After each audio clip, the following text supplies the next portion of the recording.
Face à Haïti, c'est la famine qui nous tue. এবার তরুণ প্রজন্মের আন্দোলনে কাঁপলো আফ্রিকাও। জেনজি আন্দোলনে উত্তাল পূর্ব আফ্রিকার দেশ মাদাগাস্কারে বিক্ষোভে প্রাণহানি ও সহিংসতার মধ্যেই দেশটির প্রেসিডেন্ট অ্যান্ড্রু রাজোয়েলিনা সরকার ভেঙে দেওয়ার ঘোষণা দিয়েছেন। সোমবার রাতে টেলিভিশনে জাতির উদ্দেশ্যে দেওয়া এক ভাষণে তিনি এই ঘোষণা দেন। ভাষণে মাদাগাস্কারের প্রেসিডেন্ট সরকারের ব্যর্থতার দায় স্বীকার করে নেন। সেই সাথে মন্ত্রিসভার কেউ দায়িত্ব পালন করতে ব্যর্থ হলে সেটিরও দায় মেনে নিয়ে তিনি দুঃখ প্রকাশ করেন।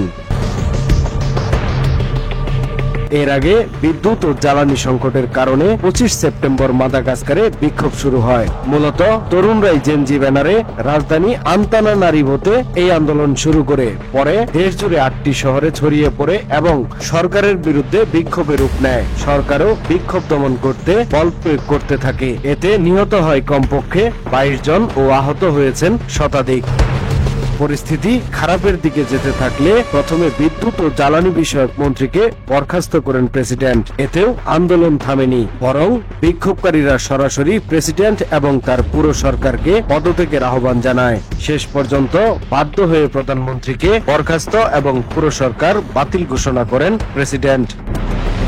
1960 সালে স্বাধীনতা লাভের পর থেকে পূর্ব আফ্রিকার দেশ মাদাগাস্কার একাধিক বিদ্রোহের কবলে পড়েছে, যার মধ্যে রয়েছে 2009 সালে গণবিক্ষোভ। সে সময় রাষ্ট্রপতি মার্ক রাভালোমানানাকে পদত্যাগ করতে বাধ্য করা হয়। এরপর ক্ষমতায় আসেন রাজোয়েলিনা।